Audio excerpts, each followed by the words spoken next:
Let's battle for Lord of the board. Hatcher's got the insights, he's got us all on board.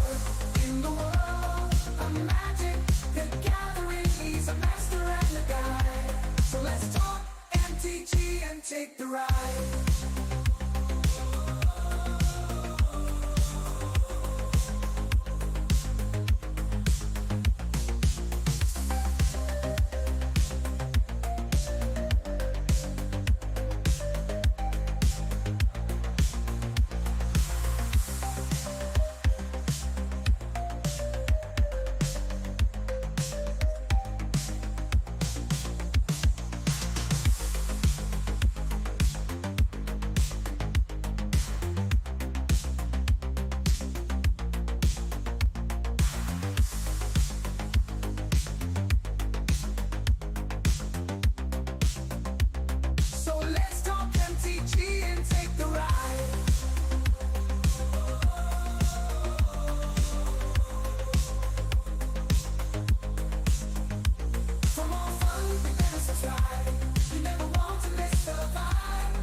Take the ride.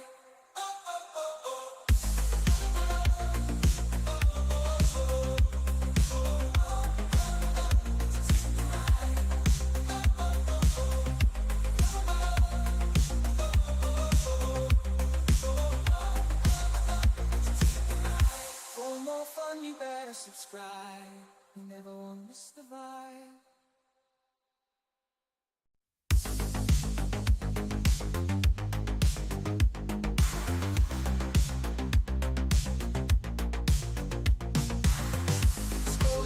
My feet looking for a good time. Hatcher on YouTube, dropping truth and rhyme. Passion for magic, he's playing the cards right. Live stream so funny, keeping us up all night. Waking up early, smelling bacon in the air. Gotta start the day with a savory fare. Evening rolls around, time to chill and unwind. Tune in for chill streams where relaxation you'll find. Come hang out, let's battle for Lord of the board. Hatcher's got the insights, he's got us all on board. In the world of magic, the gathering, he's a master and a guide.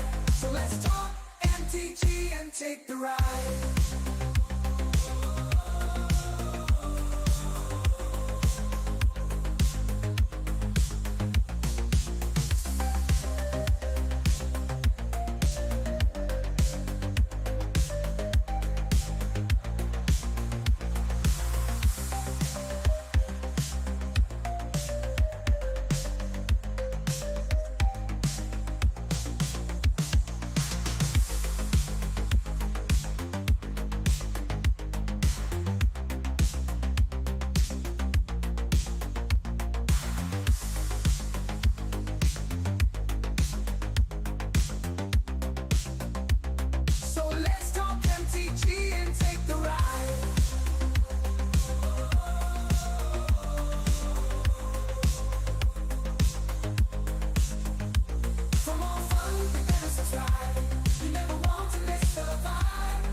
fun, you better subscribe.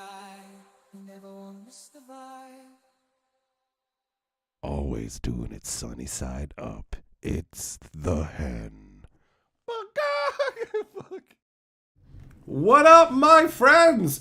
The crazy chickens have come home to roost. It is indeed an ultra wild day in the world of Magic the Gathering. This banning has totally kicked the hornet's nest, and everybody's going crazy. All right, so first things first, I gotta share the link for this live stream in the Discord like we usually do, so that everybody knows that we're here and it's going down. It's going down like your mama likes to do. Okay, let's see here.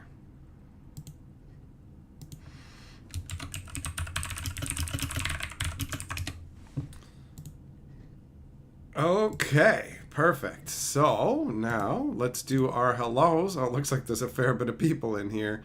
Oh no, let's see what the vote is. At the beginning of the stream, the vote. Are you happy with the commander bans? Yes, 45%. No, 55%. A total of 85-ish votes. It's fluctuating. All right, so it's half mixed here, right? Okay, so scrolling. Oh, look at that. Weird. It cut off the top part of the chats for the hellos. So if you get left out of the hellos, I can't do nothing about it. YouTube cut the chat off. So I'm just going to start where it starts. What up, Zircon? DJ Longhair, Steven, Yamagoro, Heavy Metal, Gerthulu, Ollie, Error, Jess, Sandwich, Ness, Farky, Shelton. Who else we got in here? Caster, Fisher, Goddard. It is what it is. Marco. And who else is in here? Juglum, Confu, Anthroplasm, Some, Lowbrow, Mrs. Hayes, Marcel. Man, there's so much going on here. Millmaster, Wells, JD. Oh God, we just jumped around on me. Why? Okay, Pierce, Gossett, Chance, Noel, Crow, Huckleberry, Church, Habanero, DB, Teferi, Shane, Eng, Nico, Maury, Kensuke, Nathan, Stranded, Tringus, Hepster, and I think I got everybody. So there's a super chat from Crow that says, why do people want Sol Ring banned now? Hey, Giraffe. What the? I don't know what the giraffe part is. I know that we've got a ban announcement to look at. I know that we've got some memes to look at. Why do people want Sol Ring banned now? Well, I imagine because it's not that far off from Mana Crypt. Off the top of my head, Mana Crypt is a 0 cost tap for 2, and Sol Ring is a 1 cast tap for 2. So people just want that acceleration gone. As far as I understand, Sol Ring has been a contentious card for the entire history of Commander, pretty much, you know? Hey, Nathan, gifting 20 memberships. Nicely done, buddy. That's a lot of people. That makes you the member lord. Oh, and we're gonna be getting, we got a nice fancy up here. We're gonna get a nice fancy for here too. Blue Cat's the one who made that, is gonna make us a member lord thing too. So hold on, let me put Nathan up as the member lord. Thanks, brother. Appreciate the support and the fact that you're sharing the love with so many people in the stream. Yeah, it's true. We do need to get some emotes for this channel, right? That is true.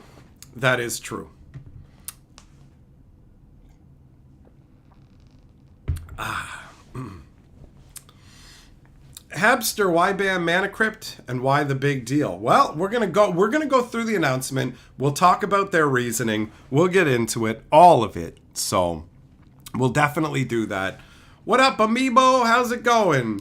Cheering, you're casual. You opened a Mana Crypt 3 months ago and sold it for 210. Well, you're not crying if you got out from under it in terms of the value, right? Jess, people pronounce Sol Ring differently, right? There's people on the internet who are like, yo, that's not how you say it, but it is. You just heard me. That is how I say it. And that's how I've said it the whole time. Hayes, Lord of the Member sounds like an adult movie title. Listen, I make these fucking streams for kids, so don't be talking about dicks in here. That's not acceptable. These streams are for children's. Ghost, 128 million was apparently lost. I don't think it was. I don't think anybody actually lost any money, right? The value of cards may have decreased, but nobody actually lost any actual money. So, anyways, it's an interesting subject. Amiibo Super Chat says, Mwahaha! 501. His price is right in the board. Crow's gotta go. Okay. So, I guess the first thing we're gonna do is read over the actual ban announcement, because that's the place to start. Let's talk about what they had to say, and we will go from there. Okay? So, let me just make sure that I got everything set up properly. Fingers crossed, and booyah! Perfect. Okay. Kevin says, when the ban happened, I heard of a bunch of enraged people suddenly cry out, and they were silenced. I heard their wallets cry out in despair. Okay, so this is the Commander ban and restricted announcement. Normally, I don't think that Wizards of the Coast... Does Wizards of the Coast normally post the Commander bans, or do they usually just leave them over on the rule committee's site, right? I'm not sure. But you can see here it says Dockside Extortionist, Jeweled Lotus, Mana Crypt, and Nadu. Nadu's banned. I love that. But you know what? Let's get to it when we get to it. Yeah, normally they post the explanation on the Commander thing, right? And they might include some little sentence in a ban announcement, right? Every day, Jeweled Lotus just tanked. Don't worry. I got the graph. Okay, so... Did I say graft? I meant graph. All right. Now, the effective dates are today. Unlike Wizards bans, which take effect the next day, apparently the rules committee is like, right now. Okay, so, this is them talking about how they want to highlight the second annual Sheldon Menery charity stream. So, this doesn't have anything to do with the bans, but if you're interested in that, then there you go. There's that information about that. So the cards, here we go. The philosophy of Commander prioritizes creativity. And one of the ways we've historically reflected that in the rules and banned list is to encourage a slower pace of game than traditional formats. This gives decks time and space to develop and to do different things. We have a goal to make it easier for players who enjoy slower, more social games to have an environment for them to explore. Commander has always had the potential to get out to a fast start Commander's always had the potential for someone to get out and have a fast start and be the first arch villain in the game. But that advantage has been balanced by having multiple players gunning for them once it happens. In the past few years, notably since Strixhaven School of Mages, we've seen a pattern of stronger mid-game cards. Geez, I wonder what caused that pattern. I wonder if it has something to do with Wizards of the Coast declaring that Magic was Commander the Commandering and deciding to design 100% for Commander and everything is all about Commander. I wonder if that's roughly around when all this started to happen, right? I mean, obviously Fire design contributed to it, but Wizards declaring Commander the Commandering accelerates everything. So, it says, since Strixhaven School of Mages, we've seen a pattern of stronger mid-game cards that allow the player who skips past the early game to snowball the... Guys, are you guys... Commander players here, guys, are you guys snowballing? This is my first time hearing about that. I mean, I heard about it before from movies like Clerks and stuff. I know what snowballing is, but I know that Commander games are like, get together with your friends and super casual, but I didn't realize it involved Snowball. That's pretty wild. Okay, so the mid-game cards allow the player who skips past the early game to snowball their advantage straight through to the win. Occasional games like that are fine, but it shouldn't be common, and we're taking steps to bring that frequency down a bit by banning 3 of the most explosive plays in the format. Ticking time bombs. So, first, we got Mana Crypt, all right? Coming down for no mana on turn 1. Coming down from the top ropes for 0 with 2 mana to the back of your neck. It's quite possible to have the explosive start of Mana Crypt into a Signet or Talisman land and another Signet, leaving that player untapping 5 mana on turn 2. In games going over 12 turns, the accumulated threat of damage from Mana Crypt provides an the accumulated threat of damage from Mana Crypt provides a reasonable counterbalance for its explosive effect. But when you're snowballing to a turn 6 to 8 win, it's a meaningless drawback. Think about what this says about the state of Commander, where before they were working under the auspices of expecting games to go to turn 12, but now you can win on turn 6. Turn 6 used to be like when you could reasonably expect to win a standard game, right? Now standard is like, hey, check it out, mono red, turn 2 or whatever. But the whole Magic is sped up incredibly. Commander clearly going from 12 turns to 6 turns, 6 to 8. That's, if you just go by 6, that's 50% less turns, right? For a casual, chill kind of vibe, right? So that's pretty crazy. That's pretty crazy, right? So, I mean, Mana Crypt's always been nutty. I remember using it way back in the day. Like, way back in the day. Where, actually, I remember when you got it originally, you could put it out, and as long as you tapped it during your upkeep for the mana, you didn't even have to flip the coin. Of course, we just used it to, like, feed Millstones and Fountains of Youth and stuff, or Soul Devi Diggers. It wasn't nearly as crazy, but still, like, having a first turn Sol Ring is nuts. Having one that you can get, like, 0 put out, tapping for 2. When you start at 40, bro, it's like, okay, 3 damage, big whoop. And it's not even every turn that you take the damage. It's maybe you take the damage. So Mana Crypt is a super powerful card, obviously. I mean, the stuff we're going to talk about, all of it is super powerful. Moving on, we've got Jeweled Lotus.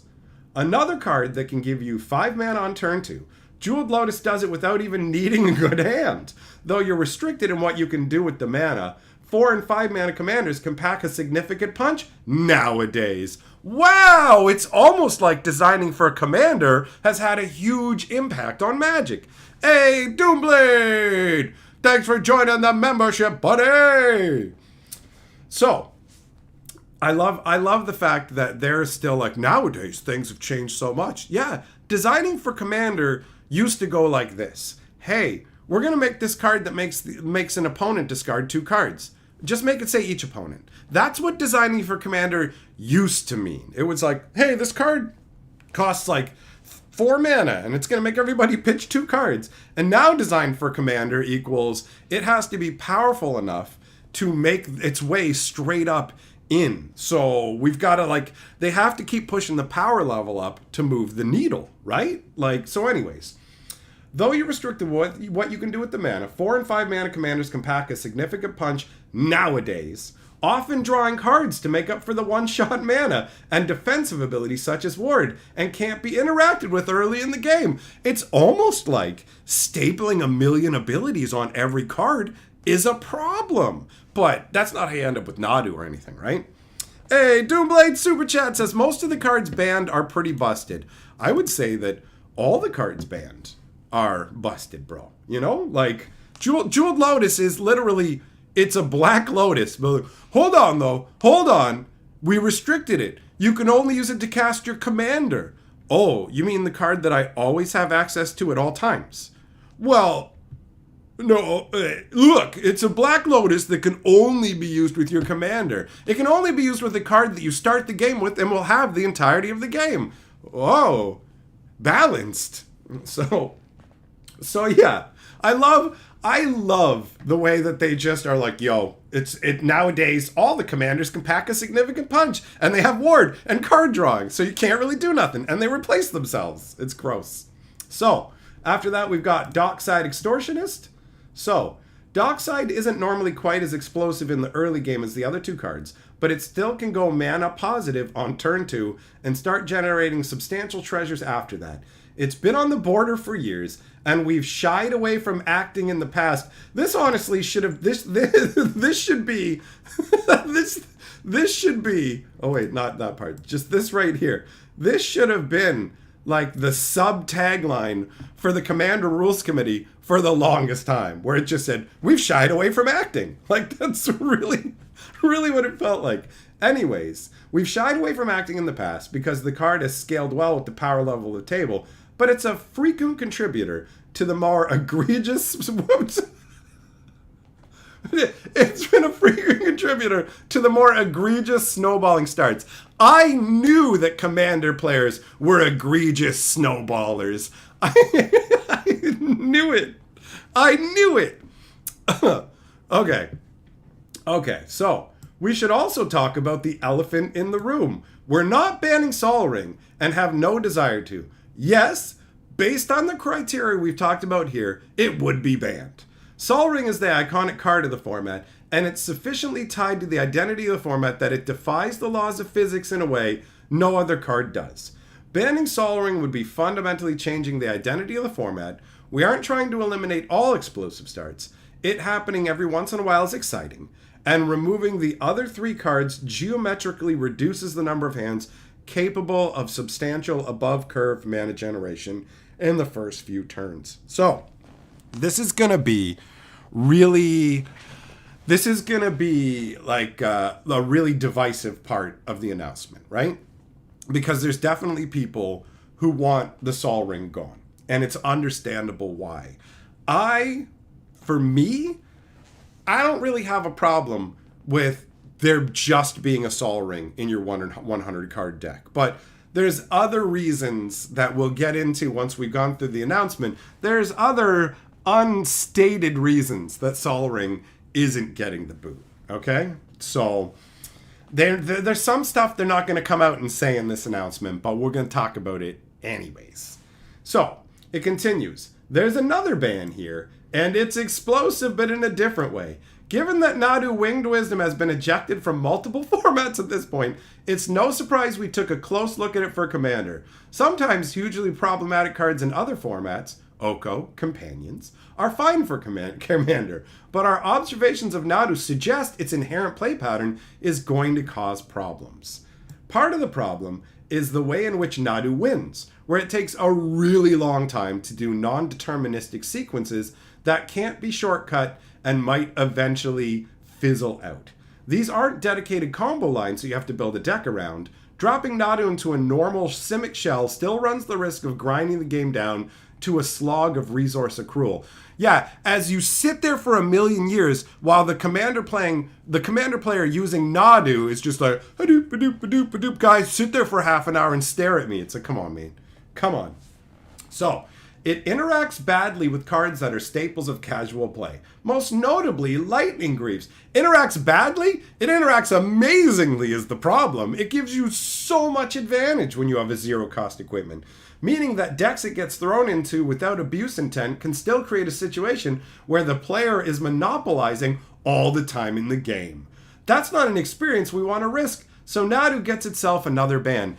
This is my favorite ban by far, like 100%, because Nadu is a massive problem that should never have been created, right? When they banned it in Modern, they literally had to make a separate article explaining why it was banned, and the article was incredibly damning. It explained that this is amazing. It explained that they decided Nadu was designed for Commander, okay? Nadu wasn't designed for Modern. Yeah, the set is Modern, right? But they're just like, they accidentally called it Commander Horizons themselves. They sold Commander decks with it. They didn't even know Nadu was going to be a problem. That's how clueless they are. They hire independent contractors to test the cards. They barely spent any time testing. And then they went, wait. We don't want to have commanders that give flash, because Nadu originally granted flash to spells. And they went, we don't want commanders that grant flash, even though we literally have a green-blue commander that just came out with Duskmourn that grants flash to cards. So they changed this to not grant flash. They slapped this ability on it without paying any attention or doing any testing, because like, we need something flashy for commander. So it broke Modern. They didn't even get to put it up as a mythic, because if they knew it was going to be busted nonsense, they would have put it up at mythic level. So it's just a whatever rare that ended up breaking Modern, aiming for commander, and it has caught, like, aside from commander bans, like when they banned the companions, like when they banned Lutri, for example, and said you can't use Lutri, it's way too easy to shove them into your deck or whatever, right?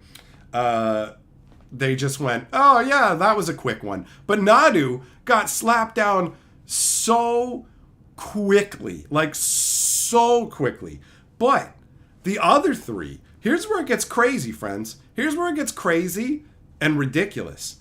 They were in talk with Wizards of the Coast for a year about doing the bans on the other three cards. According to the Commander's Rule Committee, they were talking about this with Wizards for a year. Now, I wonder why, friends. I wonder why it happened now. Why did it wait a year? Were there any sets that had Jeweled Lotus or Mana Crypt in them? And, Ixalan, Commander Masters. Was there anything that they dumped on people with that Festival in a Box? And, was there...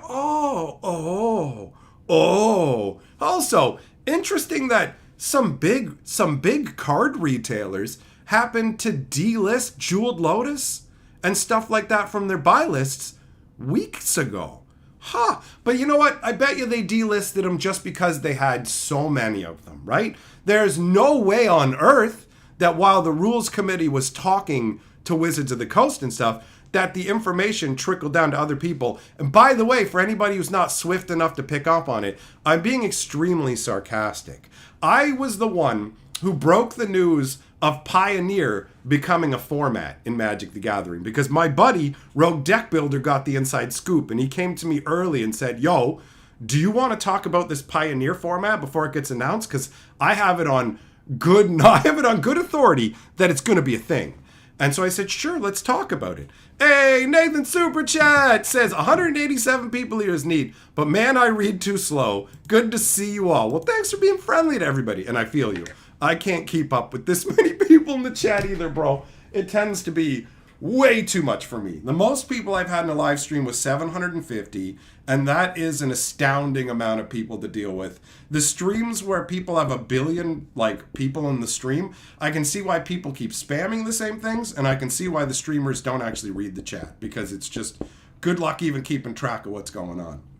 So, with this Pioneer announcement, what happened was all of these cards that were going to be huge in Pioneer had been bought up all over the place. They had all kinds of stores had been cleared out of them. All these different locations, because there's absolutely insider trading going on with Magic the Gathering. There are multiple groups out there that specialize in it. The one that Rogue knows about literally calls themselves the Cabal.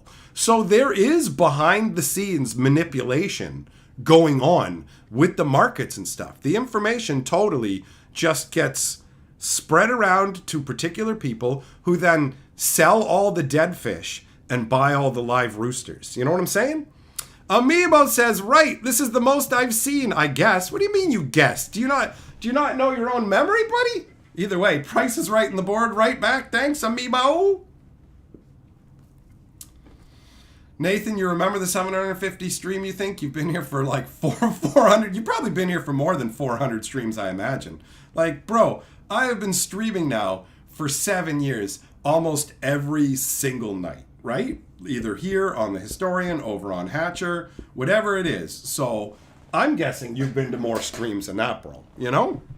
If you just came in for half of the streams in 1 year, you're already looking at close to 200. Phoenix Rising says, thanks goodness I don't have any more boxes, packs of Commander Masters or Commander Legends. Those sets are shit now. It's true.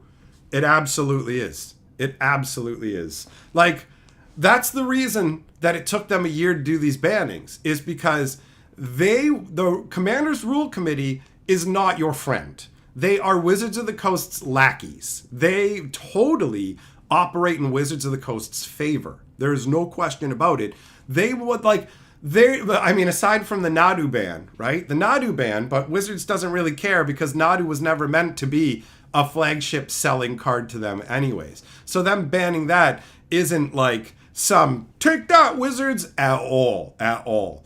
But it is absolutely hilarious to me that Nadu, that was designed for Commander, got smacked down. And the fact that these bans are happening means that Wizards of the Coast has to, well, maybe has to is a little bit of a stretch. Wizards of the Coast needs to, they really do need to, dial it back. They need to dial it back. Like the power level, making cards, like, I wonder if this means that going forwards, Wizards of the Coast isn't going to make cards specifically with the word, like, your commander on it. Like Jeweled Lotus, right? Obviously, if it didn't say your commander, it could be used in other formats. But now, it's a completely dead card. And they were selling, like, super duper goober versions of it and everything. Doomblade Super Chat says, Lutri was the most egregious ban just because they banned that companion before Ikoria came out, and people were surprised due to it.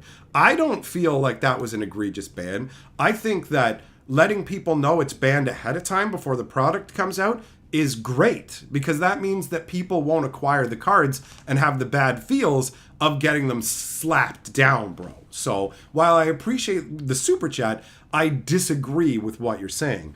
I think that the Commander Rules Committee being preemptive in this case was a good thing. Normally, they are slow as molasses, bro. So being quick as lightning on that one actually gave me a little bit of respect for what they were doing, because that didn't feel like they were kissing the ring of Wizards of the Coast. It felt like, okay, we told Wizards we're banning this before they even printed it. You know? Considering that the Rules Committee, as far as I'm concerned, the Rules Committee obviously very much will do almost anything Wizards wants. Waiting a year to ban these cards that clearly need banning? What changed? What changed from 365 days ago till now? Nothing. Magic has been a power-crept, insane feast. So, right? There's nothing aside from Wizards needed to dump all that product. Remember when the Rules Committee made uncards legal for a month? When they're just like, yeah, they're legal in Commander now. Like, making things legal like that and then just going, have Rule Zero conversations with your friends and stuff like that is such a skeezy move. Where they're like, the whole reason you have a rules committee is because you need a codified set of rules. If you didn't need it at all, there would be no rule set for Commander. There would be no Commander Rules Committee because it wouldn't be needed. So pretending at the same time, like, it's up to you guys, and making uncards legal for a month was a real dick move to help Wizards sell their ungarbage, right? Because that unstable set was awful. Wizards doesn't have a sense of humor anymore, so the uncards they make aren't funny anymore, right? So you just got this situation where it's the rules committee is still very, like, you can look at this and go, they're pushing back against Wizards, but they're not. They're not, because they waited we've been talking about this for a year, bro. For a year. Like, that's insane. That's insane. So, check this out. Hold on. Maybe if I go like this. All right. So, this is Jeweled Lotus. This is Jeweled Lotus. This looks like the 1920s where people were leaping out of windows. Look at that crash, bro. Look at that crash. Look at that crash. Because it's worthless now. Jeweled Lotus is terrible. There are people who are speculating on it, though, just so you guys know. In the Magic Finance groups, there are people speculating going, okay, so, like, there's going to be a big split in Commander, and there's going to be people who are like, we're starting our own Commander rules, and the Jeweled Lotus is totally gonna be a thing again, and everybody's gonna, like, want them, so I'm getting in now on the ground floor, right? Jeweled Lotus was emblematic of Wizards' crack-headed design towards Commander, where they're just like, we can do whatever we want, we can make the most broken nonsense. It all boils down to Wizards of the Coast going, Magic is Like Magic is Commander now because it's the most casual format and that's what the most people play. So we don't have to worry about actually balancing the format whatsoever. We can print insanely broken nonsense, and the Commander's Rules Committee isn't going to ban our stuff outright, because if the Commander Rules Committee really stood up to Wizards and started hammering down the awesome, crazy, powerful cards that they made in a fast way, Wizards would take the Commander format away from them, right? Wizards of the Coast likes the Commander Rules Committee being the one doing it for a couple of reasons. First, they don't have to pay them anything. They don't pay the Commander's Rule Committee, right? So those guys work for free, and Wizards loves free labor. So you got that going on. Then you've got the fact that the Rules Committee gets yelled at about everything. Wizards is like, it's just them, it's not us. We don't have any control over it. Meanwhile, behind the scenes, hey, make uncards legal. Hey, you better talk to us before you ban anything. So if the Commander Rules Committee really started to make moves that messed up really messed up Commander for Wizards, not for the players, then Wizards would go, great news, everybody. We've decided to take a closer hand and we're making the Commander thing an official format managed by us. But Wizards, in their greedy arrogance, were like, we can do whatever we want. It's a casual format, and anybody who doesn't like it can just Rule Zero it. Rule Zero is a bullshit concept, just so you know. That is my opinion. I think Rule Zero is fucking trash. It's no. Commander should have a codified set of rules for everybody. That's it. This is Commander. Otherwise, you're just playing kitchen table Magic with you and your friends' rules, which is fine. I'm not against that.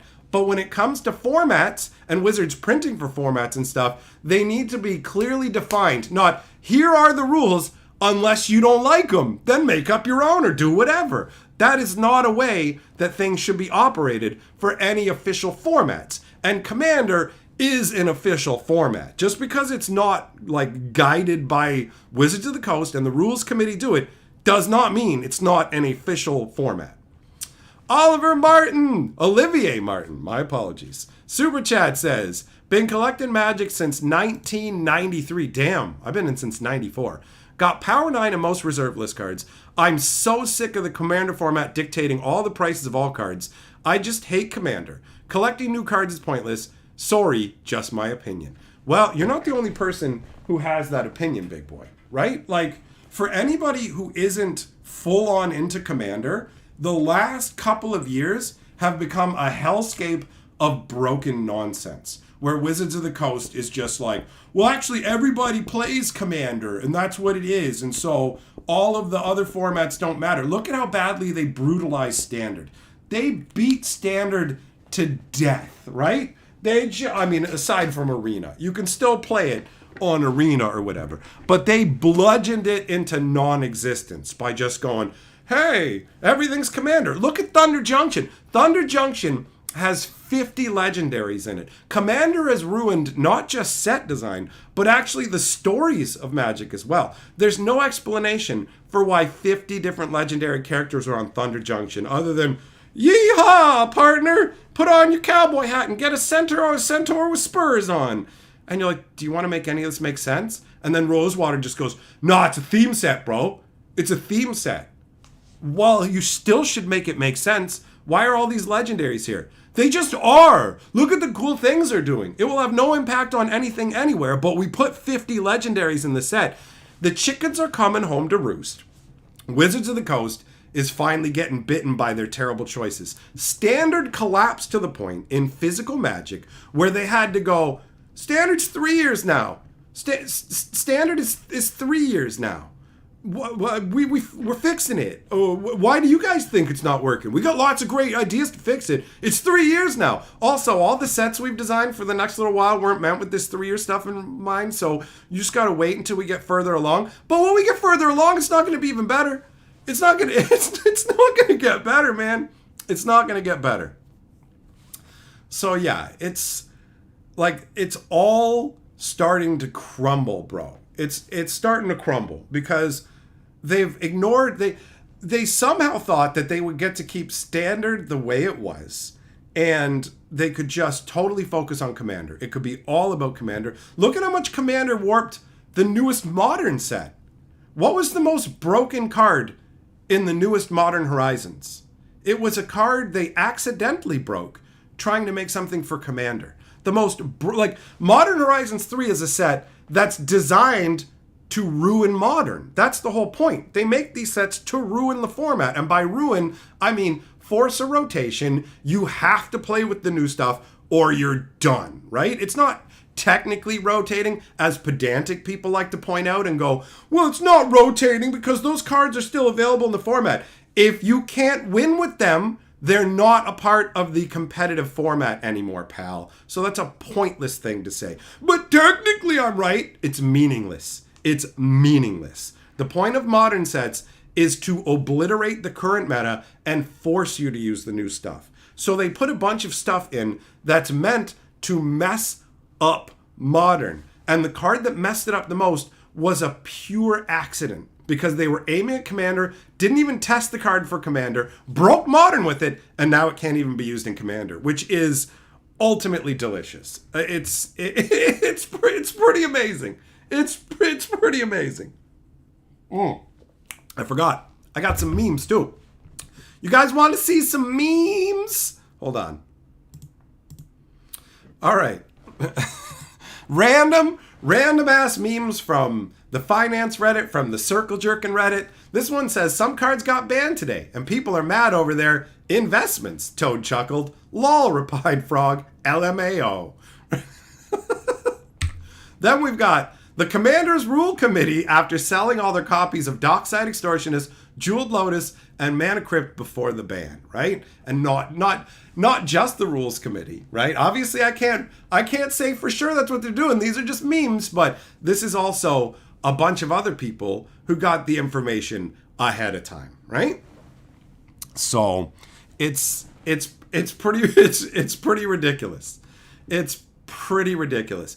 And just so you guys know, parts of MTG Finance they're going rabid. They're like, Wizards of the Coast needs to take Commander away from the Rules Committee and they need to protect our investments. I bought a whole bunch of Jeweled Lotuses trying to hose people in the future and they took my money from me. They came to my house, they took my money, and they stole my children. How will I feed my wife? It's... All right. Then we've got... it's like the appropriate and inappropriate. Appropriate. Turn 1 Signet, pass. Turn 1 Sol Ring. Turn 1 Signet, pass. You're sweet. Mana Crypt. Turn 1 Signet, pass. Hello? Human Resources? I'm being harassed. Yeah, what's going on? What happens with the insider trading would absolutely be illegal in other things like the stock market where they have an SEC, but there's no laws or rules against it when it comes to Magic the Gathering stuff. The people who print the cards can go, hey, here's what we're going to do, and just let others know, and then they can go and sell whatever. And if you think people in Wizards aren't insider trading, you're out of your mind. You're out of your mind. Doomblade Super Chat says, not only does it mess with Modern, but it messes with Commander. There's so much broken stuff you can't plan for it or even build a deck for fun. You can't play jank decks at all unless like your whole friend group plays jank decks because you're just going to have insane power, obviously, 100%.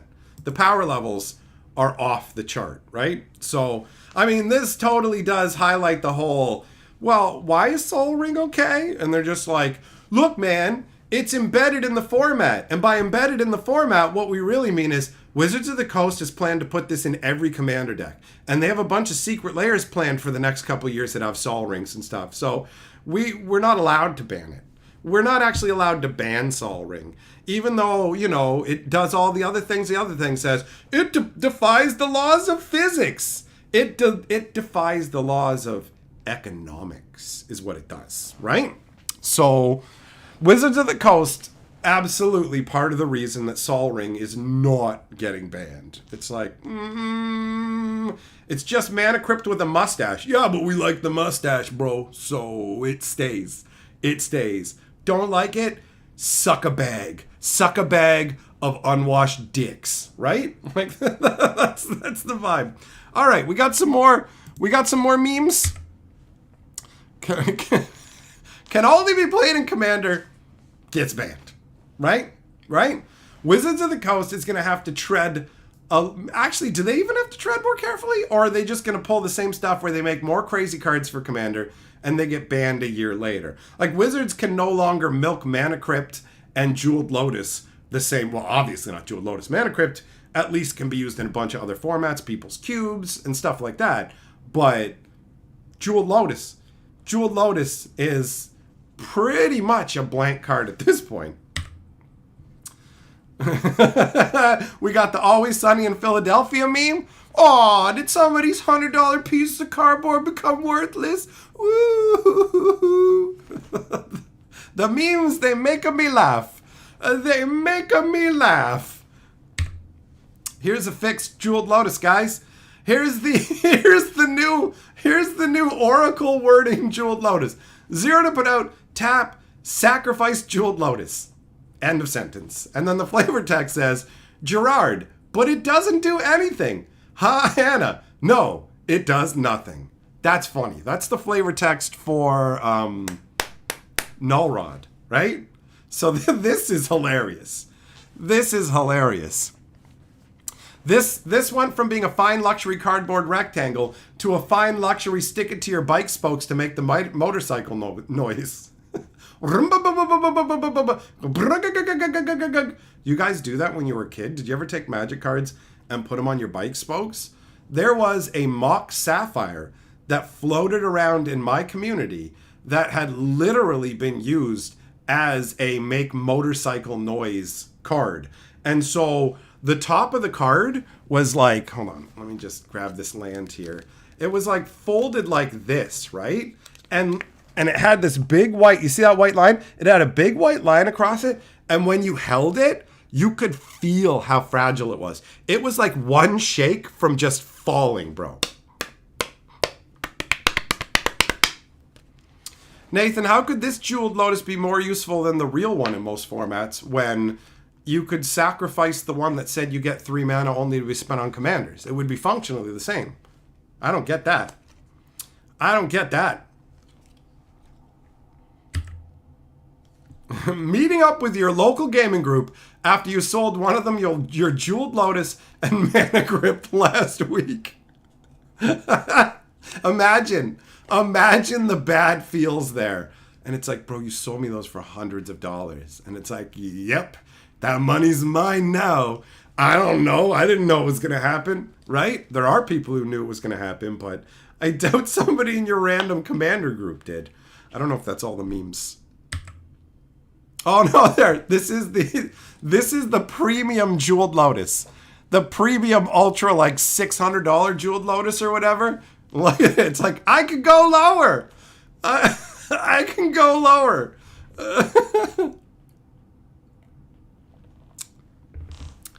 Heavy Metal, yeah, Mana Crypt is legal in older formats, so it's still playable. Jeweled Lotus is the one that got hit the hardest, hands down. Oh yeah, and here's somebody using a Mana Crypt, a Jeweled Lotus, and a Dockside Extortionist as coasters.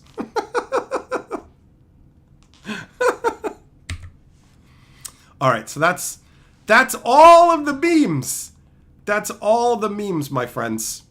So we have gone through. Yep, we've gone through the announcement. We have looked over the memes. So we have covered the actual full-on meat of what we have to discuss with what's going on. It's an absolutely wild world where they had to talk about this for a year. For a year before they actually went ahead and did the bannings. You know? Like, that's absolutely insane. And the Commanders Rule Commit, like, I'm actually surprised to see it even happened, really. You know? But this is what happens. Magic has been fundamentally broken by Commander, where we just get more and more insanity, and stuff has to make an impact on games where, like, before, we're playing one-on-one and we each have 20 life. Now we're playing a 4-player game with 40 life. So for cards to gain any traction there, they have to be insanely powerful, right? And If you want to hear something really crazy, you go back into time to like the older days of Magic. Oh wait, Olivier Martin Super Chat says, yeah, Magic is a game, but it's also a collectible game. The committee being a bunch of crybabies banning not friendly cards.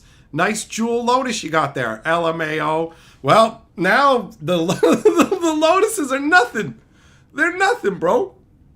So for anybody who wasn't here in the earlier days of Magic, first of all, Commander wasn't a thing at the beginning of the game. There was something called Highlander, but it was not Commander at all. Commander started as Elder Dragon Highlander, which was a format that was basically loved by Magic judges, right? And it used to just mean that random foils you had no idea anybody would want, would crank up in value because these EDH players wanted them. But that's most of the effect that it had in terms of the market, and in terms of the way it affected the game overall, it didn't, like in terms of game design. Wizards of the Coast used to design standard sets for standard.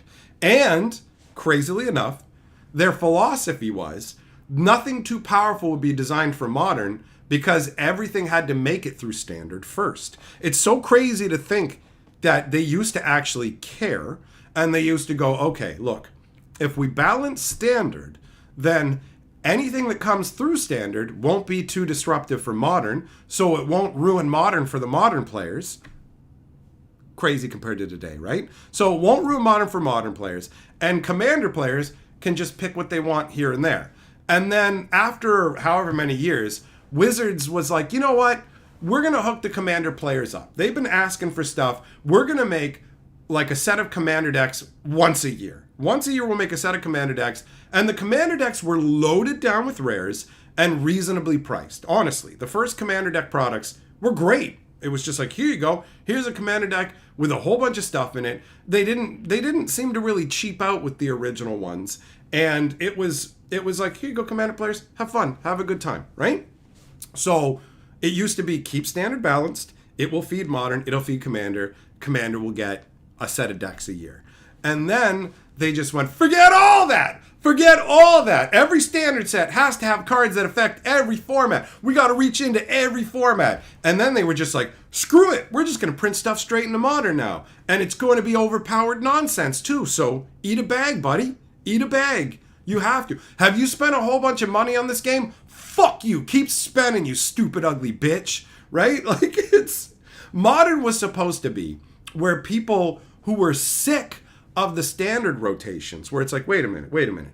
I got all these cards, and now all of a sudden I can't use them? And they're like, yeah, go over to Modern. You can use the cards that just rotate out of standard. So Modern used to be a non-rotating format, and now Modern is rotating constantly, as they just punch holes into it with insane nonsense. But the newest Modern Horizon set, they called it Commander Horizons by accident. They put Commander decks into it. They're like, here you go. Here's Commander decks. And when somebody asked Rosewater, hey, why are we getting Commander decks for Modern decks? Rosewater goes like this, because you guys won't pay how much it would cost for Modern decks. Listen, asshole. Listen. It costs you $0.25 to print a pack of Magic cards.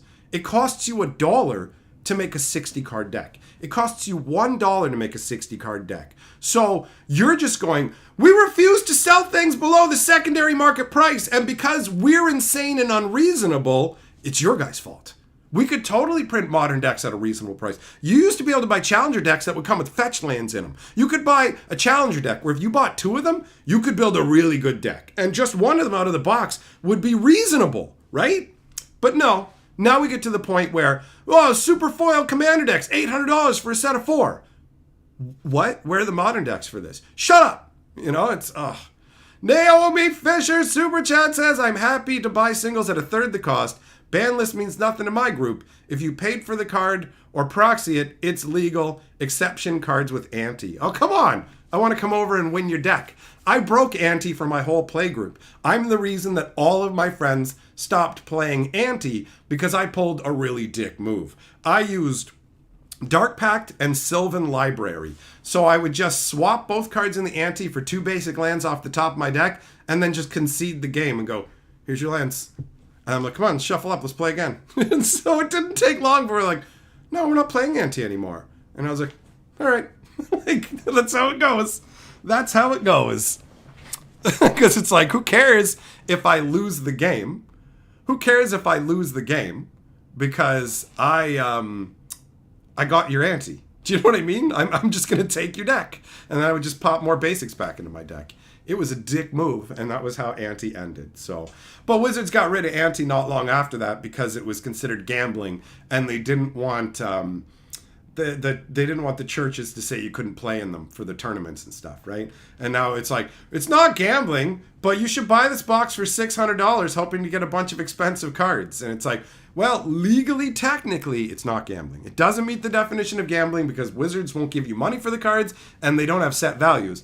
But it's as close to gambling. It's ambling. You know what I mean? It's ambling without the G. There you go. We don't gamble, bro. We amble. We amble on over to your bank account and help ourselves.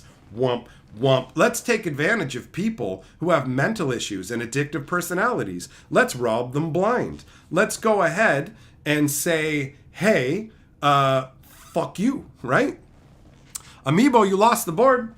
Yeah, that's why your name's not on there. That's how it works. You know how this game works. You know 20 is higher than what you did. So that part can't be confusing, right?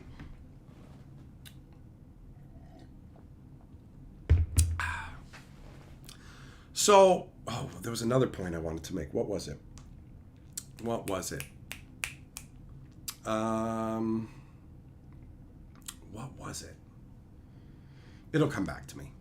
Amiibo Super Chat says, how do I get the Wolverine card? I have $1,000 waiting to buy boxes of that set. What are my chances? Those are secret layer cards. So all you're going to have to do is buy the layer. It's going to be 30 or 40 bucks. That's what those are. So you don't have to really worry. They're not going to be particularly in like chase after them booster packs. That'll be more than likely other versions of them because I fully expect that there will be multiple versions of like Wolverine, Iron Man, all of that. All of that. All of it. So you don't have to worry about having $1,000 trying to chase it down. Also, if you just want particular singles, it's way cheaper to just buy the singles you want, bro. Right? Olivier Super Chat says, I totally agree. Corporate greed has taken over. Keep spending money, idiots. We will ban or reprint your cards. Preach. I mean, that's it. That's the world we're living in. Mr. Emoticon Super Chat says, this ban list was such a drive-by collateral. It also feels like they hit the big targets first, so the following ban lists, if there is, won't feel as bad in comparison. That's theoretically possible. It is theoretically possible there may be more bannings, but the rules committee seems like it's very hesitant to ban anything. And it took a full year of conferring with Wizards about these because they had to let Wizards, like the Commander Rules Committee aren't your friend. They don't care about you, clearly. They're willing to let Wizards sell you cards that they know are going to get banned. The Festival in the Box, why do you think it had those random collector boosters? Look at the cards that were in those collector boosters. Isn't it amazing how they happen to be the same things that were banned? What a crazy coincidence. Lord Pepsi says, the real issue is how we react with future staples. This does have, as they say, a chilling effect.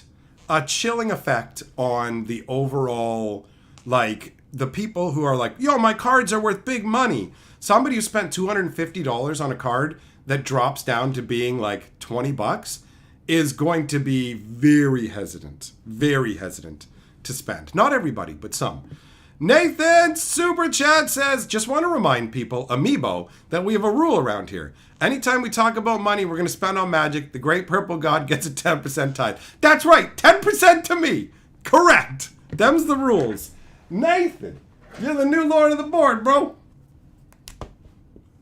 Price is Writing, a time-tested tradition.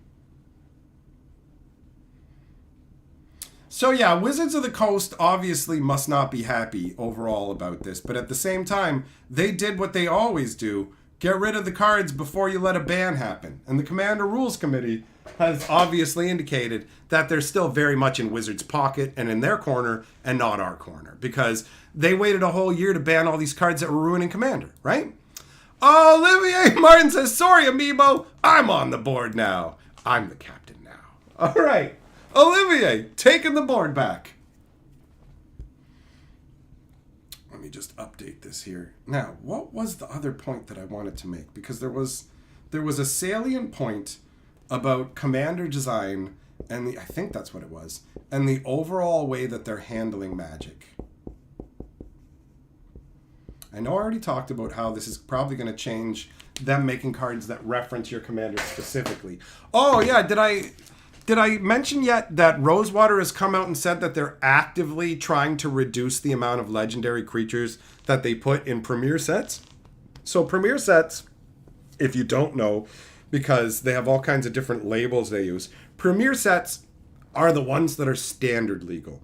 So Premier sets are things like Thunder Junction, Duskmourn, Bloomborough. So they're actively looking to decrease the number of commanders that they include in the sets.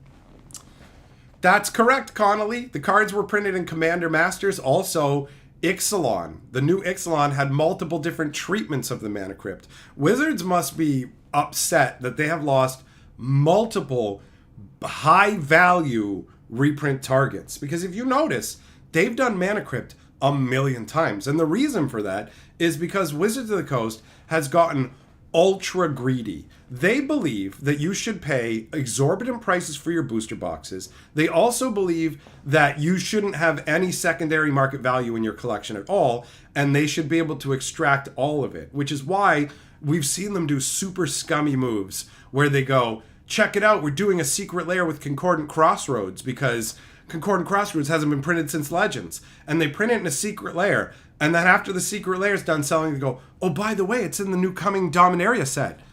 And it's just like, they know that the reprint is going to crush the value into dust. So they go ahead and hit it twice, right?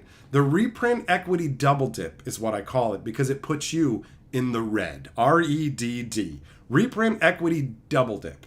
They do it on cards they know are going to crash and never recover. They pay fucking economists or accountants, whatever you call them, to literally analyze the secondary market. They have rules. Rosewater has even admitted this. They have rules that dictate that cards that are worth a certain level in the secondary market can't be in sets that sell for lower prices. That's it. They literally have spreadsheets determining just how much secondary market value you're allowed to put into a set. They're scuzzy, man. Like what they do is super scuzzy. It's super scuzzy. It's blatant. Like what they do is absolutely blatant. So they were just like, Commander is the only thing that matters from now on. I remember the point I wanted to make. I remember now. It was specifically about the way that they handled Standard. Where they're like, why is everybody leaving Standard? And it's like, geez, I wonder why. You declared war on Standard basically by turning the game into Commander. When the pandemic happened, you grabbed game stores by the throat and went, geez, it'd be an awful shame if you lost your WPN status. Great news. Here's how you can keep it. Get all your players on Arena. Wait, you're taking, but aren't you just going to take my business then? And they're just going to shop from you? Shut up, hand them over kind of thing. But they also thought that people would keep buying the crazy stuff. And it's just like, what are you doing? So you have people who are playing on Arena who want to get into physical Magic, right? You can even ask, like, people I genuinely know in person own game stores and tell me stories of, hey, somebody came in and they wanted to build the deck they were playing online. And they were like, yo, I'm playing Sheoldred. And it's like, okay, those are $90 a pop. What? Yeah, you want 4 Sheoldreds? That'll be $360. That'll be $360, please. Right? That's for 4 cards out of your deck. So they just go, no, I guess I'll just stick to Arena. Unless maybe, do you have some standard decks that I can just buy to play with? No, because Wizards has decided that every standard set now comes with Commander decks. Every single standard set comes with Commander decks. And it's finally all crashing down around their ears. You've got the bannings going on. You've got Standard being gutted to the point. They literally had us on a treadmill that we accepted. And you ended up with like obsoleting our cards. Every 2 years you could obsolete our cards. They had to increase that timeline by 50%. By 50% in a desperate measure to sell product that they had already made. And there's no way going forward that they're going to, like, it's going to be 3 years worth of stuff of more broken power crept sets. And because they were so focused on Commander, they were like, there has to be cards in every standard set that's good enough to replace what people have already put in their Commander decks, right? Like, it's just this knee-jerk, who cares about the future? I want to get my money right now, and I don't care about the long-term health. And then they go, wait, why is this plant I haven't watered dying? I just assumed that if I didn't water it, it would die. So why is it dying? I don't get it, right? So yeah, you got a situation where if you want to get into Magic and you want to play Standard, go fuck yourself, clown face. We don't have that. We don't worry about that. But they finally backpedaled on it. They finally have brought back welcome decks, right? And we're going to open these. We're going to open these soon and show the contents of them and talk about the reversal. Because Wizards is reversing course. Foundations, reducing the amount of Commander cards that are put into standard sets, welcome decks. They've realized that if you choke off access for new people to get into the game, it's like, guys, ask yourself, what's more complicated? What is more complicated?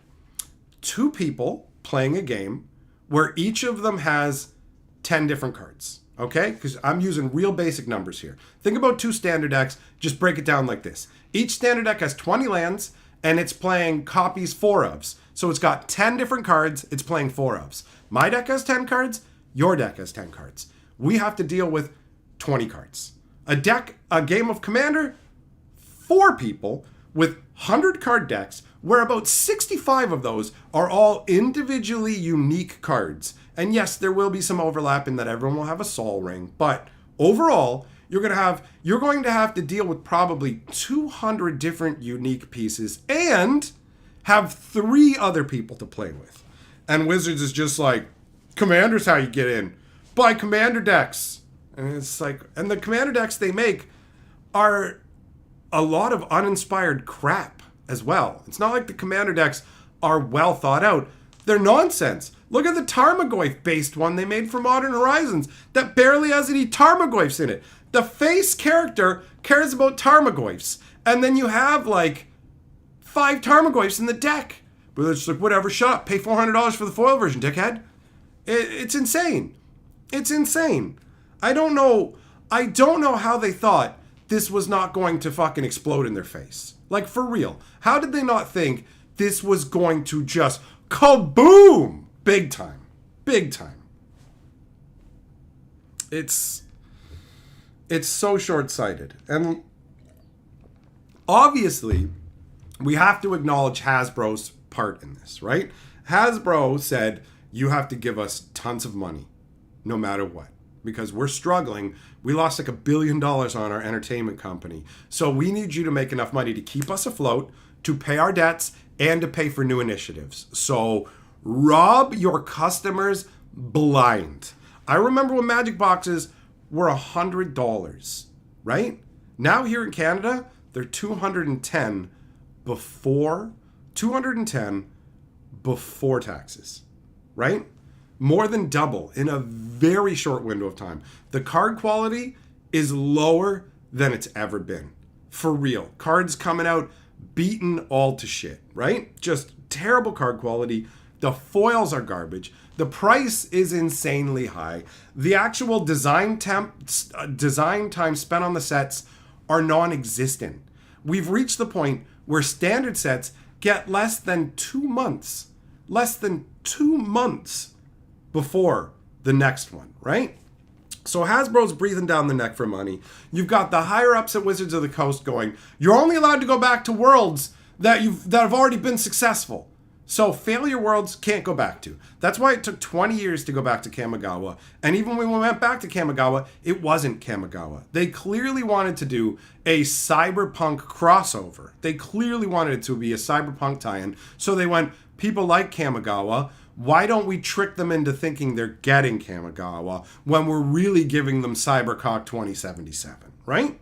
So you got that. Check it out. We're doing a Harry Potter. Oh, look, you got to do this set as Ixalan now because we were actually doing it as its own world based on Minecraft, but that fell through. So now jam it into Ixalan, even if it doesn't make any sense. So you just get a bunch of incoherent nonsense where progressively Wizards has had to come up with all these schemes. They didn't need schemes before. Now they have schemes of, check it out, we've got a side reprint set that's got all of these reprints. Check it out, we've got serialized cards. Serialized cards is an attempt to manufacture a secondary market, right? Not to, like, Magic had an organic secondary market. Basically, by just creating standard and let everything flow from that, Wizards was planting trees that would grow, and then they could harvest a bit here and there by putting a couple of snazzy reprints in a set or something like that. But by and large, they didn't pay attention to secondary market prices.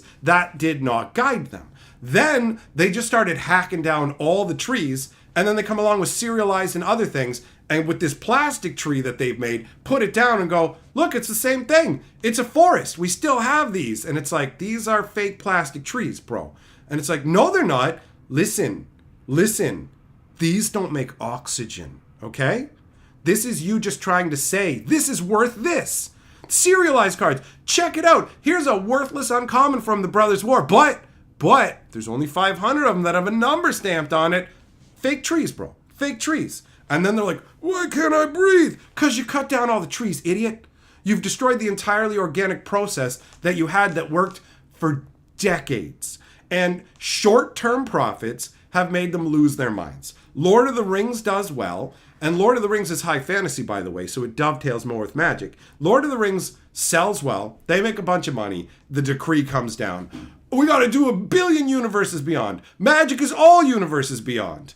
And then people go, hey, I'm worried about Magic's identity, and I'm worried about the IP and all these universe beyonds. And then Rosewater comes along and goes, you don't need to worry about that. We've got lots of in-universe worlds. Okay, but it's so disingenuous. It's so disingenuous. You've got Haunted House World. That's universes beyond. You've got Thunder Junction. Cowboys? That's universes beyond. This is all you don't gotta worry about everything becoming universes beyond because all the universe withins are actually just going to turn into gimmick sets too. That's not the clever response you think that it is, bro. Like, Rosewater over the years has clearly he doesn't want to lose his job, so he's not going to say anything that's going to cost him his job. But he's totally come around to being a full-on like corporate mouthpiece to the point where when they were changing into play boosters, he went, don't be upset about play boosters because you still have the same expected rare to dollar ratio. He never would talk about this financial stuff, but now he's telling you that's why you should be okay with it. Don't get upset that we're not making set boosters anymore and like we're changing set boosters and draft boosters into play boosters because per rare dollar ratio stays the same. And then 2 sets later with Bloomborough, they yank all of it out. And your odds of getting an extra rare drop by like 75%. So where's our expected dollar to rare ratio? You knew this was happening because you already knew about Bloomborough when you told us this shit however many months ago. When you told us not to get upset about what was happening, you fucking already knew that Bloomborough existed. But he's just like, well, when I answer questions, I only answer them with the knowledge that you guys have up until the time.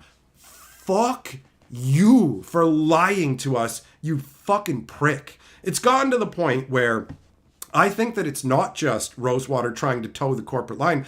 I think he's afraid that Magic is going to collapse under its own greedy weight. The way he answers questions and stuff makes me believe that internally he is afraid that Magic is falling apart. And so he's got to put on the best face for all the people. So it's like, no, everything's good and it's all the same. And you should be happy with it. Even though we've turned play boosters into worse draft boosters. You don't have the zazzle of set boosters anymore. And they're not balanced for draft. It's the worst of both worlds. And you get to pay more for it. Enjoy. Mr. Emoticon Super Chat says, Magic now feels like a kid binge eating too much sugar cereal, then wondering why they feel sick. That actually feels pretty right, bro. What you're saying feels correct to me. Thanks for the Super Chat, Chief. Mendez says, I have 10 mana crypts sitting in a box now, and my wife is leaving me. There goes my kids' collage funds. Well, your children will never make collages, so they'll also never get into college. There are people who are steaming mad. Like steaming mad. Tetra, you never understood the booster stuff at all. It was simple before and there was just one pack you buy. Well, Wizards of the Coast understood that. So they had draft boosters and then they created collector boosters and set boosters. And then they said, hey guys, there's too many boosters and it's too confusing for people. So we're going to get rid of draft boosters and play boosters, or set boosters, and bring in play boosters. There you go. We reduced the boosters. Also, we'd like to announce beyond boosters and value boosters. Sorry, didn't you just tell us that you need to reduce the amount of boosters because it's confusing? Yeah, we'll tell you whatever we think you need to hear. We don't mean anything we say. We're corporate whores, and we think we're smarter than you. This is the same company that literally had closed door meetings discussing Dungeons and Dragons players and saying that the players were the obstacle to their money. Like, Wizards of the Coast, it feels entitled to our money, and they were already doing a bunch of greedy stuff when Chris Cockbag was in charge of Wizards of the Coast. Now he's in charge of Hasbro, right? So the guy who was pillaging Magic got in charge of Hasbro and then was like, you got to pillage Magic even harder than I did, right? They had a 5-year plan to double the profits for Magic.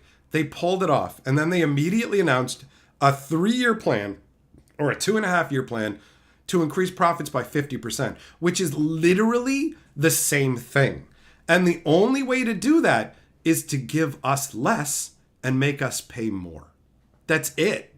They didn't, like, the prices went up, quality went down in every regard. Card quality, actual playability, all of it went downwards. And they're just like, hey, thanks for the money. What? Who cares? Who cares about the damage that's being done to this game? Like, people are excited about going back to Lorwyn. I don't know why. Because it's not going to be Lorwyn. We weren't allowed to go back to Lorwyn because Lorwyn didn't sell well enough, even though Lorwyn was an awesome, fun world. There is an argument to be made that the whole Aurora thing, Lorwyn had played out its entire story, so there is that part, which I would have accepted as more of a reason not to go back there. But the real reason that we never went back there is because Lorwyn didn't sell enough in the first place. And that's why we ended up in this stupid world where it's like, we're going back to Ravnica, but this time it's autumn. Okay. We're going back to Ravnica, but this time it's detectives. The Markov Manor set was literally the leftover garbage from Capenna, where they screwed up Capenna so badly because some moron at that company looked on Twitter and went, hey, the people on Twitter say police is bad, but we got police in the Magic set we're making. Yeah, of course we have police in the Magic set we're making, because it's a crime set. You can't have crime without law, idiot. And they're like, yeah, we can. Take out all the police.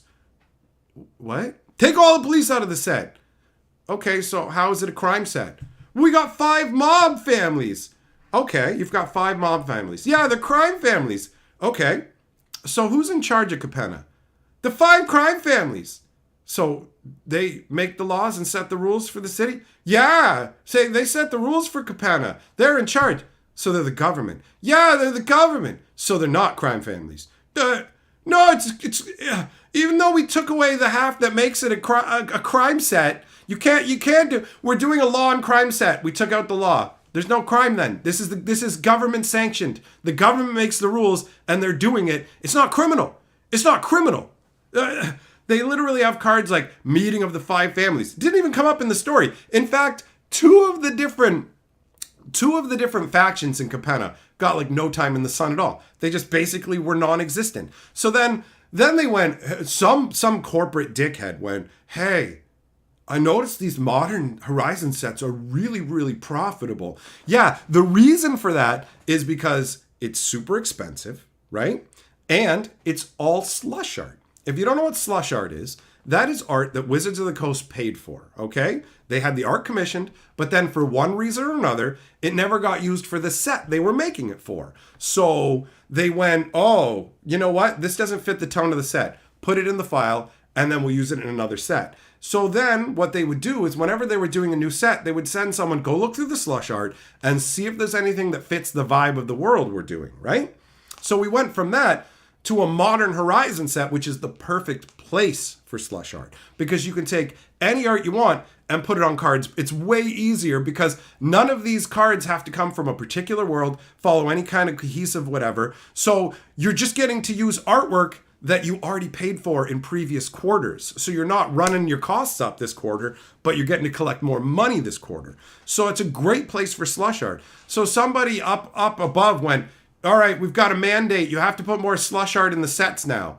And so they just went, we got all these police from Capenna. What do we do with them? Shove them in Ravnica, because Ravnica's also a city world. And it's like, they're dressed like it's the 1920s. Paint fedoras on elementals. What? Yeah, paint big, bulky trench coats and hats on Boros guys and stuff. What? Yeah, do it. And it's like they completely destroyed the concept of Ravnica to shove in a detective agency that couldn't actually do anything because Ravnica literally already has the police in the form of Boros and the law system in the form of the Azorius. So the detectives actually had to race to a crime scene before the Boros got there so they could try and look at evidence before the Boros got there. And anyone the detectives captured, they had to hand over to the Azorius. So they served like no function. They will never be mentioned again. And we had to have a stupid hat set where everybody just had a dumb hat on. Like, it's a 20s party. I'm a flapper girl. It's like, what? And then we went to Thunder Junction where it was just a whole bunch of cowboy nonsense. There wasn't as much slush art in that one because they didn't have a lot of hokey cowboy crap already. Olivier Martin Super Chat says, here in Canada, we have a 35% exchange rate plus 10% taxes. A play booster box is $230. Collector box $450. So stupid. You're correct. Once you factor in taxes and customs, it'll cost $250 to get a booster box. Just a regular play booster box here. It's absolutely wild. It's absolutely wild. So yeah, you've got these corporate mandates where they go, you can't go back to a world that didn't sell well.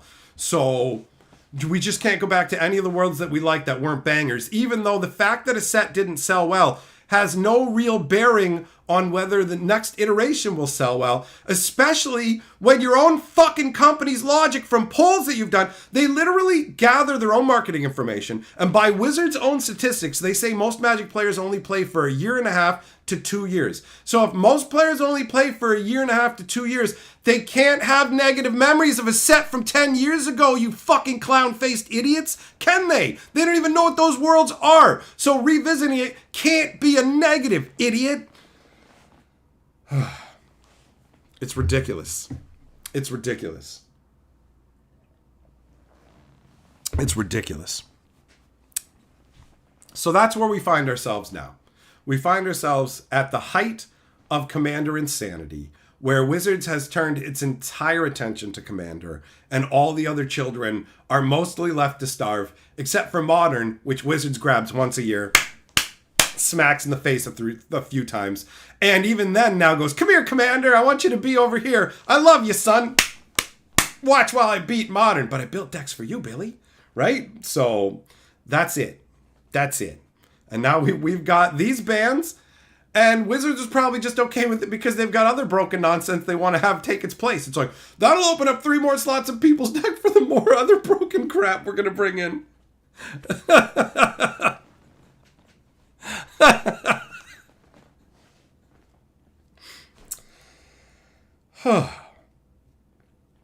It's a rough time to be a lover of Magic the Gathering who is not a Commander hardcore individual. Commander players are upset about the bannings now, right? Not all of them, but a bunch of them. Actually, let's see what the poll says right now. The poll is at 42% say yes, 58% saying no. So it's less divided than it was, and that's with over 300 votes now. So yeah, if you are not a Commander player, you are mostly being ignored. If you're a modern player, you're getting some stuff going on, right? Jeremy, have we discussed the impact on LGSs who rely on single sales? This banning on that? I mean, bro, at this point, I've been banging on about the effect to LGSs by Wizards plans ever since they introduced Secret Layers. Secret Layers were Wizards of the Coast going like this to LGSs and going, now we're coming for all the secondary market money. They've been extracting it all over the place where it's like, why buy from them when you can buy direct from us? And we'll just look at the cards, figure out the secondary market value, and set this in it. So you'll look at it and go, whoa, I get $60 worth of cards for $30. It's totally worth it. And then after Wizards has sold all the secret layers and gutted the market for the card, then they go, here you go, Game Store. Now the cards are available in a product for you.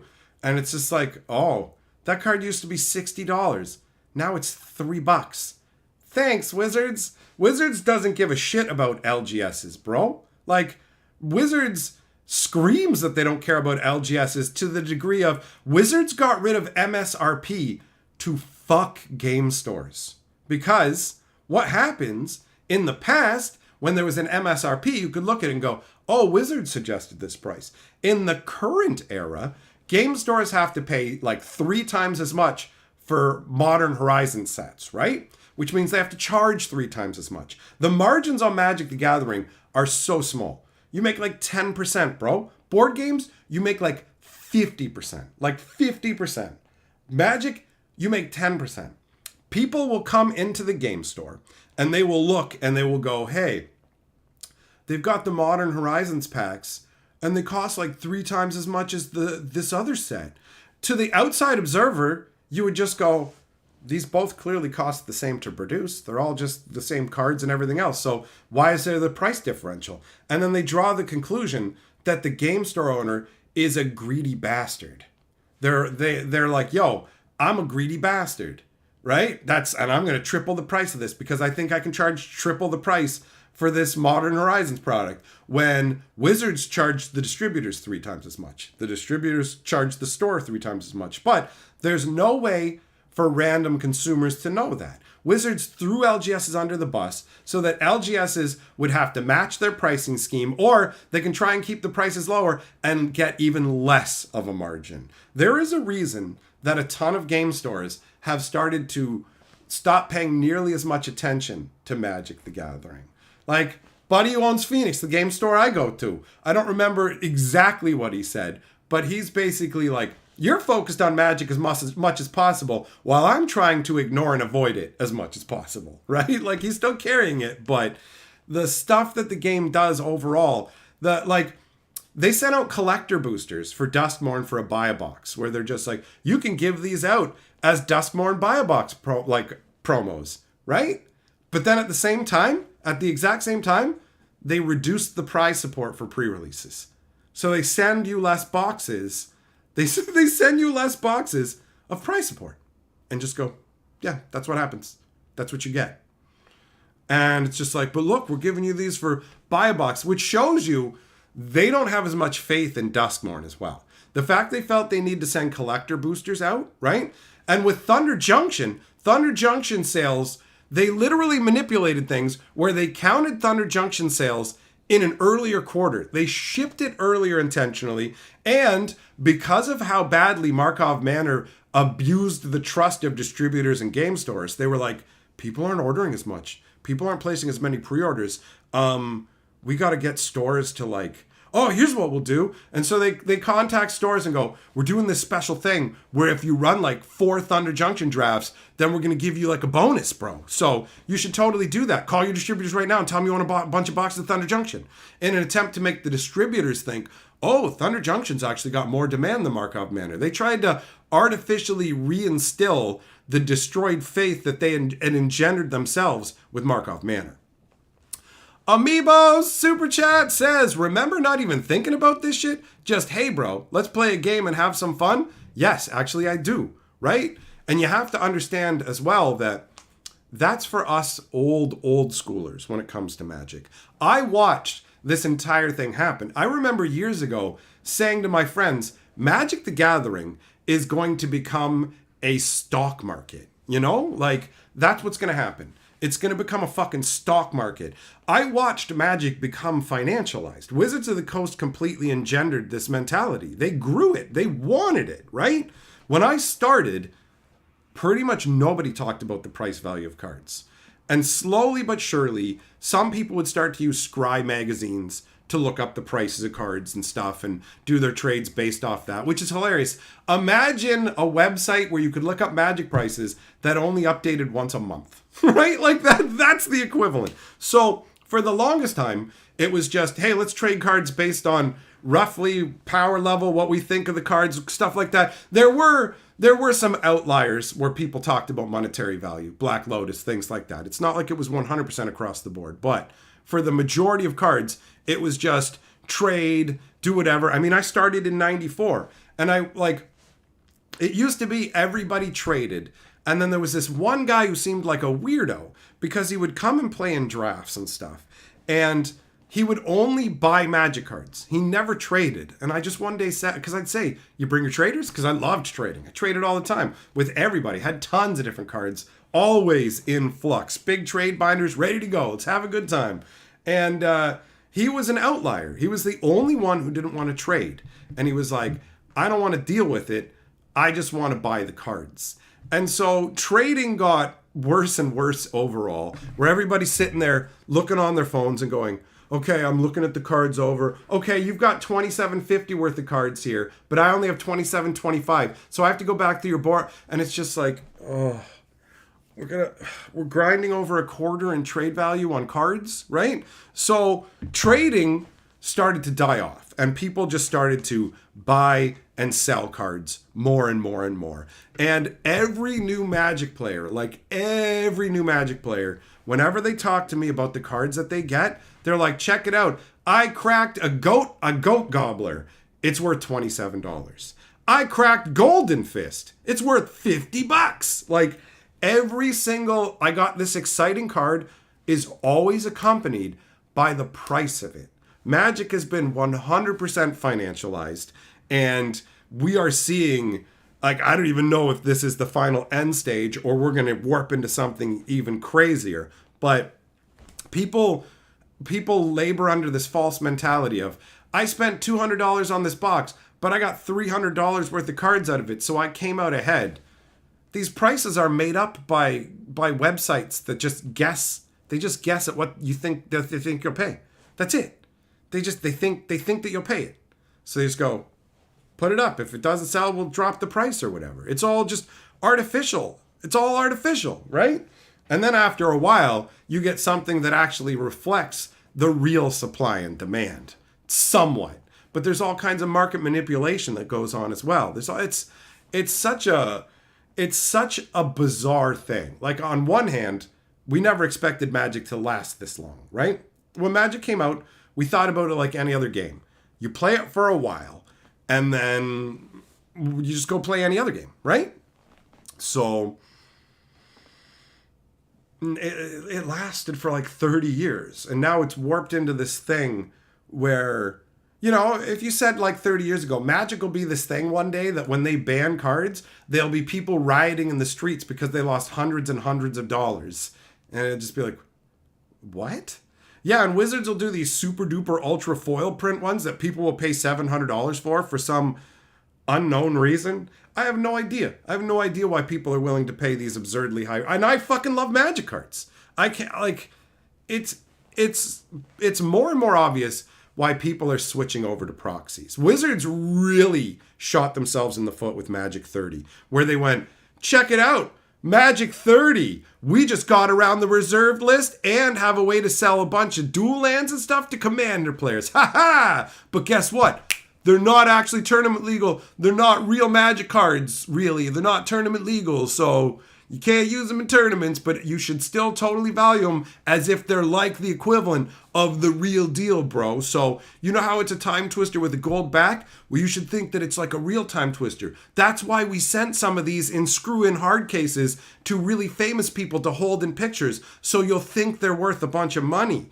And then they're just like, But we're not going around the reserve list because they're not real Magic cards. So you can't say nothing about that. And it's totally just a collector item. We're not like, there's no reason to think anything else. And it's like, if it was just a collector's item, why did you increase the incidence of dual lands, right?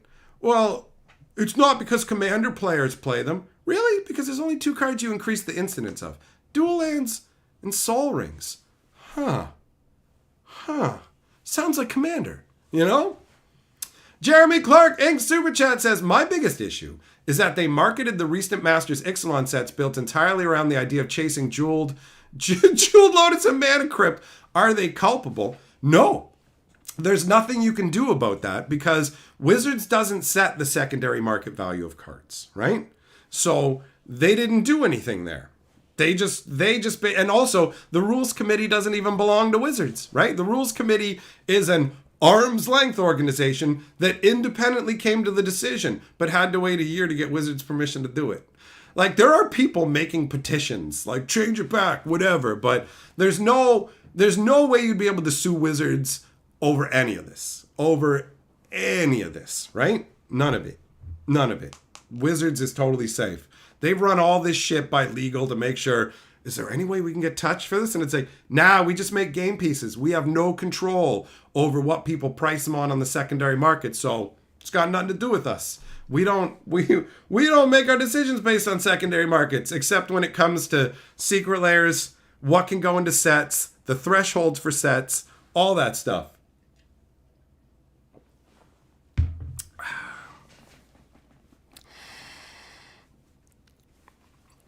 Doomblade says the only person who benefits from Magic is Post Malone. He's gotten so many popular cards and he hasn't lost anything. I mean, we all benefit from enjoying Magic. We wouldn't be here if we didn't. So, I'm going to disagree with you on that one, you know? Magic is enjoyable. I like playing Magic, right? I enjoy talking about Magic with other people. I am extraordinarily passionate about Magic the Gathering, right? I mean, that should be pretty obvious. I've got a Magic historian channel, all that stuff. So, yeah. Post Malone's rich enough that no matter what happens with the game, he doesn't have to care. You know what I mean? It's like, he's not going to be like, oh no, the value of my card. Do you think that, like, if they banned One Ring, he's actually going to care? Right? And, like, at some point, they're gonna. I love how they do ban announcements where they go, listen, this card is in too many decks, so we're banning it. And we've been keeping our eye on the One Ring, but the thing about the One Ring is there's so many decks it can still go into. So it's just like, wait, what? You just, like, so many ban announcements have said you're banning this card because of its ubiquity. It's everywhere. And the One Ring, you're saying, yeah, it's in a lot of decks, but there's more decks it can go into, so we're not banning it. And they're just like, well, look, man, in the ban announcements, we can't just say, we still have the license and we're still printing this product and we're not going to ban it until we've sold all of them. They're never going to say that, but it absolutely guides their decisions, right? Jeremy Clark, what if members of the rules committee pre-sold those same cards they were knowingly going to ban beforehand? Is that not like insider trading? It's like insider trading, but here's the difference. The SEC, that fucking rules over insider trading and the stock market. There are no laws in any country that I know of that cover this stuff going on with anything like Magic. So Magic the Gathering, there's no law saying you can't know Magic cards are about to get banned and sell the ones you have. So it ain't the same thing. It ain't the same thing. But yeah, it's naive to believe that people on the Commander Rules Committee aren't selling their cards ahead of time. You know, Wizards employees are, and there are a bunch of people outside the company as well that are absolutely doing. It's only speculation about the Rules Committee and Wizards of the Coast, but it's not illegal to do that. So if it's not illegal, do you think they're really going to care about the fucking ethics or morality of it? I doubt it. And there are people inside Wizards of the Coast who inform organizations outside of Wizards of the Coast. And so you can see it in market movements. You can see things change before the stuff happens. And then you can point back to it and go, there you go. That's why people were buying out all these cards. Because of the Pioneer format. That's why people are dumping these, because they know, oh, look, game stores are delisting this from their buy list when it's a super desirable card. People aren't going to want Jeweled Lotus? Oh, we just don't need any more right now. Really? You're not just going to drop the buy list price on it? Nope. We're just taking it off for now. For now. We definitely don't know what's happening, though, right? Stephen Lamar's super chat says, the rules committee banning cards is theft and allows Wizards the ability to design and print cards with zero responsibility. My thoughts on your opinion. Well, I absolutely agree with you that having the rules committee exist lets Wizards not have to worry about balancing anything or take any responsibility for bannings. 100%. The rules committee banning cards is not theft. If you have the value of something you own drop because you can't play it in a game format, that is not the definition of theft. I understand how annoying it feels, but it's not theft. So I agree with part of your opinion and not the other part. But when it comes down to the rules committee has always been a way for Wizards to just avoid having to manage the format so it doesn't cost them any money. They're absolved of anybody bitching because people will go, it's not Wizards, it's the rules committee's fault, right? It's them.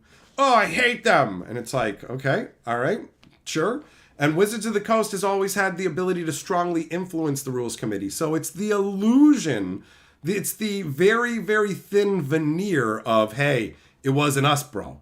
It wasn't us. It's those guys. They talked to us about it and got our permission, but it wasn't us. It's like, right?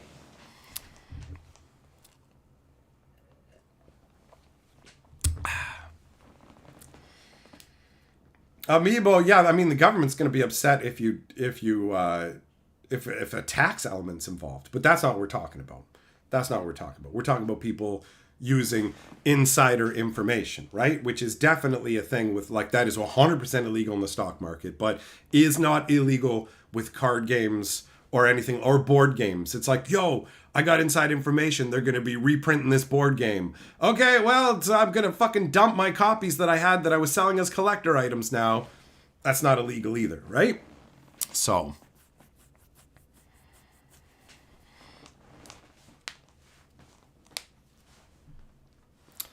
David, there is a huge price disparity in what people can afford in Magic the Gathering. That's inherent to the game.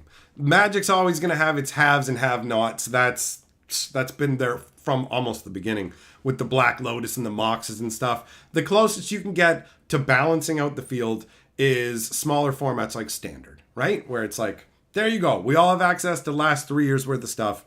Boom. But even then, you're going to have expensive cards. And if you don't have a big budget, you're not going to be able to ball with it. I've reached the point where, like, regular Magic boxes have totally moved outside of my price range. If I was not literally the Magic historian, I wouldn't be getting any of the new Magic because the prices are crazy. They're just crazy with no justification for it. There's no reason for Magic to be more expensive other than that they just want more money. It doesn't actually like improve the game, and you're not getting more for your costs, and it's definitely way past what inflation would be. So whatever, right? More people are proxying now than ever, and can you blame them? Can you blame them? I can't.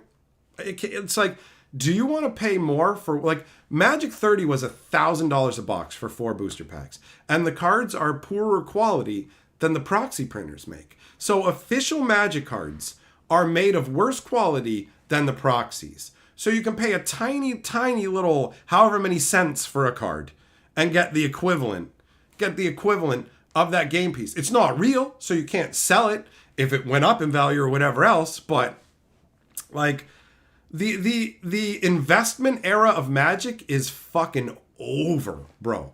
It's over. Now it's quick flip specking pretty much across the board. You used to be able to hang on to Magic booster boxes and they would go up in value over time. That's not true anymore. That doesn't happen anymore, right? None of it. Wizards has completely obliterated that. And they've also brought insane levels of instability to the singles market, the secondary market. So Anything that you have can and will be reprinted willy-nilly. All the investor type people are just getting hosed overall. That's just the reality of it. That's the reality.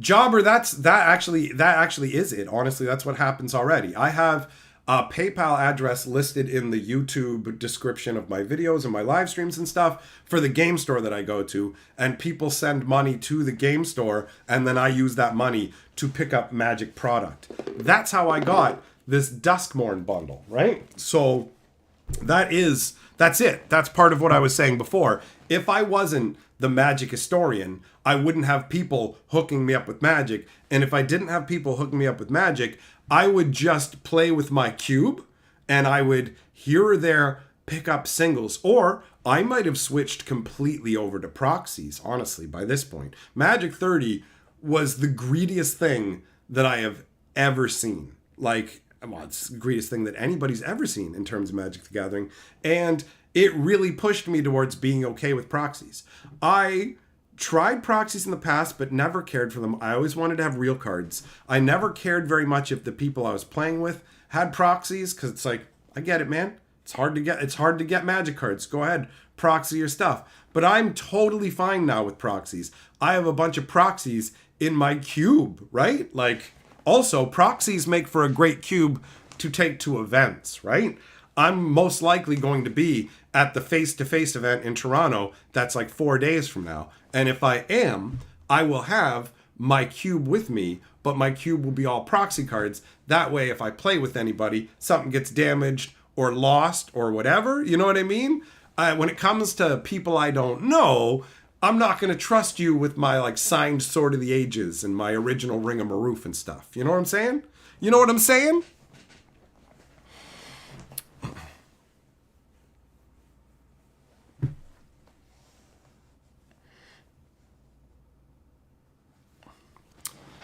Miko, you've gotten to the point where you feel okay with getting any card over $20 proxied. Everyone's got different vibes when it comes to the actual proxy situation, right? For me, I'm like 100% across the board, proxy whatever, I don't care, right? The rules are you can't use proxies in official Magic tournaments. That's it. So if you're not using them in official Magic tournaments and you're not trying to sell them as real Magic cards, use proxies all day, every day. Who cares? You know what I mean? Like, just have fun. Have fun.